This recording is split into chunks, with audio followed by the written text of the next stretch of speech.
원장님께서 네. 좀 역사 속에서 네, 네. 교훈을 좀 네. 찾자 이런 네. 취지로 네. 이제 1950년 8월 8월 3일부터 한 네. 29일 정도 이어진 다부동 전투가 네. 예, 또 지금 이맘때 네. 있었던 9월 그렇죠? 15일 인천 상륙작전 네. 두 가지를 네. 좀 소개를 해주신다고 했는데 음. 다부동 전투가 가지는 의미가 뭘까요? 지금 저희한테도 적용할 수 있는. 그러니까 네네. 지금 우리나라가 예. 1950년도에는 북한 인민군들이 쳐내려옴으로 인해서 네.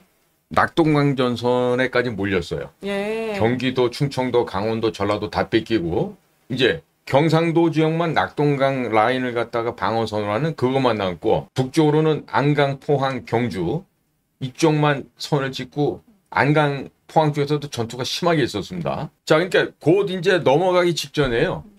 한반도가. 네. 그런데 그 백선엽 장군이 그때 그런 얘기를 하셨다는 거 아니야. 내가 만약에 후퇴하면은 날 쏴 죽여버려라. 그러면서 우리 국민과 국군이 혼연일체가 돼서 낙동강 방어선을 지켰는데 거기가 바로 다부동 전투였던 거죠. 그리고 그 다부동 전투가 될 수 있었던 게 바로 50년 봄에 4월인가 5월 달에 우리나라의 농지개혁이 됩니다. 이승만 대통령이 주장을 하시고 그다음에 전라도 땅에 거의 전라북도 땅 대부분이 자기 개인 땅이었던 인천 김성수 선생님, 소위 동아일보도 만드시고 고려대학교 네네. 만드셨던 바로 그분이 양보를 해서 유상몰수 유상분배를 하면서 농민들에게 일정 기간 지나면 그게 다 너희들 땅이 된다라는 거를 그렇게 해서 국민들한테 돌려주게 된 거죠. 네. 만약에 그와 같은 그 농지 개혁이 없었더라면 네. 그 농민들이 네. 그 지게에다가 막 밥 지어 나르고 총탄 지어 나르고 이런 게 없었을 거예요. 네. 정말 지켜야 될 게 있다는 그럼요. 마음이 또 여기를 지켜야 내 거가 지켜지는 거고 네. 내 거를 지키다 보면 내 나라 지키게 되는 거고. 예. 그러니까 우리가 이제 지금은 뭘 해야 되겠냐. 이 완전히 지금 코너에 몰린 그 극한 상황 현재하고 똑같은 것입니다. 네. 현재는 우리가 어디에 몰려 있느냐. 중국 공산당의 침략으로 인해 갖고 우리가 지금 더 적나라하게 얘기하면 다부동도 아니고 부산까지 밀려 있는 상황이라고 봐야 돼. 부산 일대만 남고 대한민국 전체가 뭐다?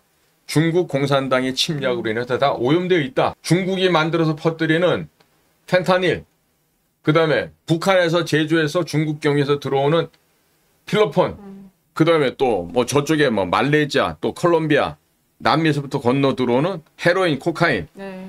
지금 우리나라 이 젊은이들이 죽어가고 있다니까. 이 마약으로 인해서. 네. 그럼 중국도 지나간 상당 기간 동안에 캐나다, 멕시코 통해서 그 펜타닐을 집어넣었어요. 주된 목적이 뭐였냐? 미국의 군대를 형성하게 되는 젊은이들을 죽여 없애서 미국을 멸망시키기 위한 작전이었다는 거예요. 그러니까 무슨 뭐 똥퐁 뭐 17호를 개발하고 뭐 ICBM 뭐를 개발 이거보다도 마약을 통해서 미국 사회를 갖다가 썩고 무너지게 만들려고 했던 것이죠. 그런데 그거를 술, 담배 안 하고 마약 안 하는 도널드 트럼프가 이미 알아도 오래전부터 알았던 거지. 네. 자, 그러니까 우리는 지금 뭘 해야 되냐. 6.25 전쟁 때 다부동에서 우리의 선배들이 해왔던 정말 극한의 상황이지만 다부동의 반격 정신을 가지고 네. 그 며칠을 버텼어요. 근 한 달을 버텼어요. 네. 8월 3일 날 시작한 전투가 8월 29일까지 진행이 되지 않습니까? 네. 자, 그랬기 때문에 다부동에서 반격하고 버텨줬기 때문에 바로 보름 후에 9월 15일 날 조수관만 해체가 그렇게 심하다고 다들 말렸지. 거기 가면 죽는다고. 네. 그런데 더글라스 맥하더 당시 유엔군 사령관께서 무슨 소리야? 우리가 인천을 통해 들어간다. 근데 그때도 더글라스 맥하더는 승리할 거라는 확신이 있었대요. 첫째, 그분은 하나님을 믿었어요. 둘째, 한국의 소년병. 지금으로 따지면 우리 정보사의 아주 초기 단계 때 전신이었던 그 학생들. 네. 17, 8살짜리들. 그런 당시에는 북한 지역이 이제 공산당이 점령이 되니까 그 9월산에서 투쟁을 했던 9월산 유격대들. 그다음에 서북 청년단들. 이런 사람들이 백령도, 어청도, 연평도 이런 데를 섬 주위로 해갖고 막 투쟁을 하시면서 그때도 인천 상륙작전 할 때 연합군들의 길잡이가 됐다고요. 네. 그때도 더글라스 메가더 사령관이 우리 한국군 소년병한테 물어봤대요. 그 소년병이 하는 대답을 듣고 이 전쟁은 우리가 이긴다. 야. 확신을 가지셨대요. 왜? 그 20살 되는 소년병이 네. 죽음을 각오하고 여기를 지키겠다는 거예요. 어? 그런 걸 보면서 아, 한국은 분명히 이길 수가 있겠구나. 이 생각을 가지셨다는 거죠. 네. 자, 그러니까 우리가 인천 상륙 작전이 불가능을 가능으로 만들어줬어요. 네, 맞습니다. 그러니까 다부동에서 우리가 정말로 저항하고 반격하고 그것을 목숨과 바꿔서 반격을 했던 것처럼 인천에서는 그 누구도 생각하지 못한 창의적인 개척자 정신으로 이런 돌파 정신을 갖고 네. 인천 상륙작전 해냈어요. 결국 오늘날 다부동 전투의 정신과 인천 상륙작전의 정신은 어느 것으로 승화되느냐? 부정선거를 척결하는 쪽으로 예. 이 에너지가 모아져야 된다고 생각합니다. 예. 그러면 이제 네. 인천 상륙 작전이 네. 어떻게 보면 미국의 결단이 이제 있었던 거잖아요. 그 이제 인천 상륙 작전의 성공에 있어서. 그럼 오늘날 이제 부정선거 문제에서도 네. 미국이 개입할 가능성이 있다고 보시나요? 이미 개입했다? 또는? 이미 지금 진행 중인 거로 압니다. 구체적인 예로는 네. 지난 5월 26일인가요? 그 미국에서 선거감시단에 왔다가 그랬었죠. 예. 6.3 선거를 보고 6월 5일 날 돌아갔어요. 그리고 6월 26일 날 워싱턴 내셔널 클럽에서 그 한국에 있었던 여러 부정선거 사례를 갖다가 네. 기자회견 통해서 발표를 했고요. 그리고 6월 30일 날은 미국의 의회에 가서 미국의 의원과 그 의원 보좌관들을 상대로 한국의 중앙선거관리위원회, 그 다음에 AWEB, 그 다음에 미국의 USAID 이런 것들이 중국 공산당과 함께 이러저러한 범죄를 불법으로 조작을 했다. 이 사실을 이제 전 세계에 공표를 했었죠. 네. 그러니까 지금 이제 그러고 나서 7월 14일 날부터 19일까지 모스탄 한국계 국제형사사법대사를 하셨던 분이 네. 또 왔었습니다. 네. 그리고 그야말로 점강이 아니라 점층법을 써서 가면 갈수록 센 얘기가 나왔었죠. 그랬었죠. 예? 예. 뭐 심지어 은평제일교에서는 또 안동댐 얘기도 나왔었고요. 네. 뭐 또 서울역에서 할 때는 정말로 저하고 싸워라, 걸게하라 네, 네. 이런 얘기도 있었는데 최근에 지금 미국의 덜레스 에어포트 근처에 있는 그 덜레스 메리어트 호텔에서 하루 종일 그 한미 간의 트루스 소셜 포럼이 있었어요. 거기에 이제 고든창 변호사도 오시고 모스탄 대사도 그랬는데 애틀란타 그 조지아에 있는 그 우리 뉴스앤포스트의 그 홍성구 기자님이 네. 직접 그 자리를 방문하셔갖고 모스탄 대사하고 인터뷰를 했어요. 했는데 네. 모스탄 대사가 무슨 얘기를 하냐면 자기에게는 뭐 세상에서 이제 그 홍 기자가 묻더라고 가족들이 뭐 결사적으로 반대한다는데 어떻게 가실 수가 있겠느냐? 한국 대사를 혹시 갈 가능성이 있느냐?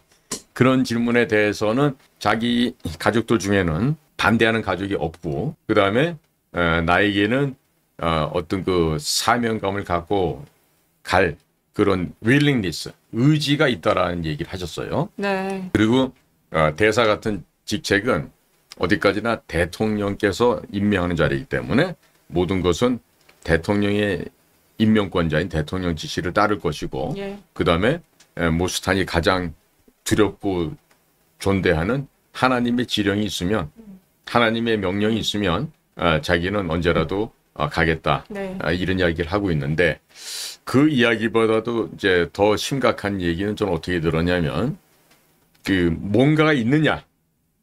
방금 전에 말씀하시는 것처럼 그 한국을 구할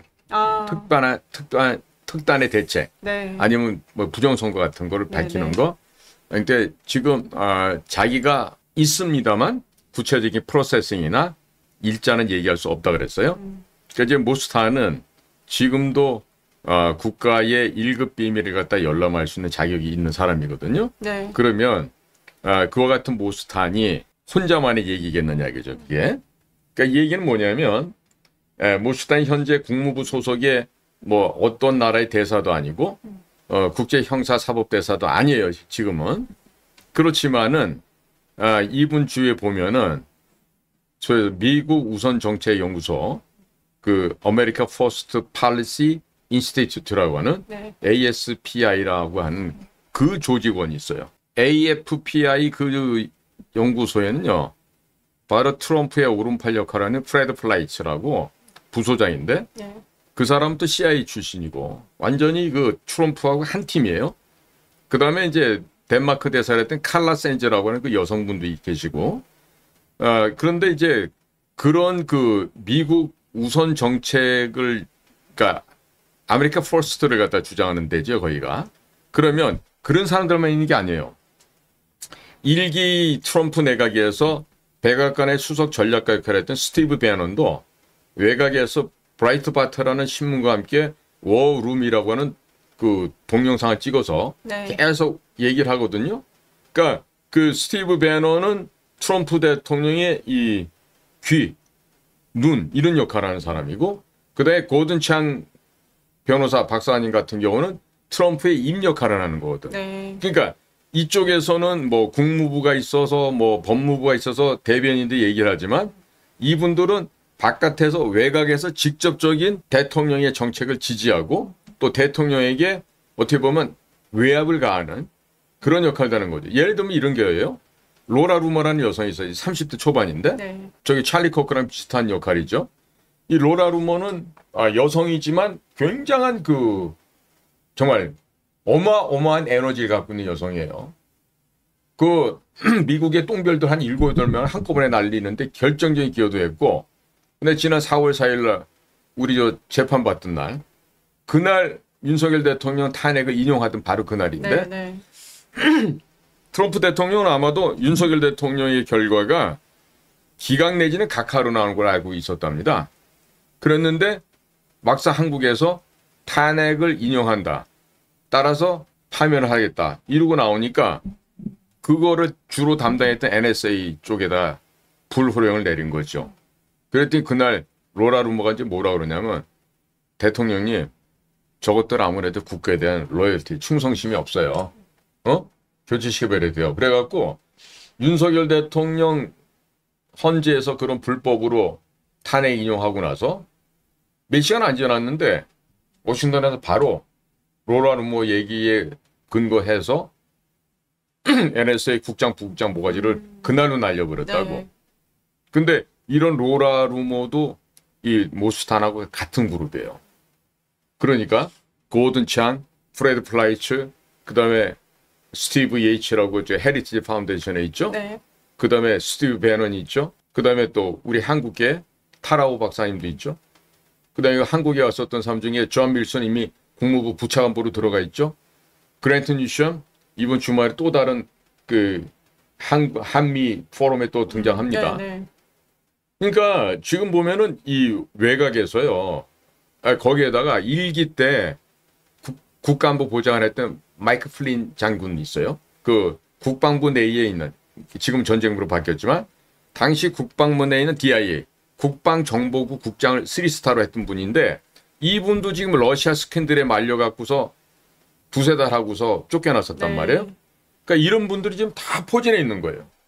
그러니까 어찌 보면은 트럼프가 혼자서 다 하는 것 같지만 트럼프에게는 이런 막강한 외곽의 섀도우 캐비넷이 있고, 그 다음에 안에서는 펜 본디 법무부 장관, 마르코 루비오 국무장관, 그 다음에 피트 헤그세트 국방장, 이제 전쟁부 장관이죠. 그 다음에 이제 중앙정보국의 존 레클리프, FA의 캐시 파텔, 또 그 위에 DNI를 털시 게바드.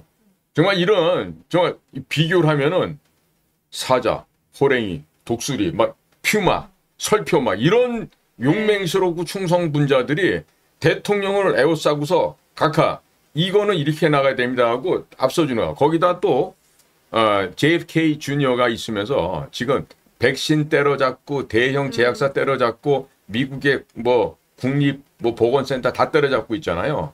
FDA도 그렇고 네. 뭐 질병관리연구소 CDD인가 이런 것도 잡고. 그러니까 지금 미국 같은 경우에서는 트럼프에게 정확한 그 인텔 정보를 전해주는 조직이 공식적인 기관 또 비공식적인 기관 또 그리고 그 수많은 사람들이 일종의 그 완전히 그 집중적으로 무리를 이루면서 네. 대통령에게 에센스를 갖다 공급해주고 있어요.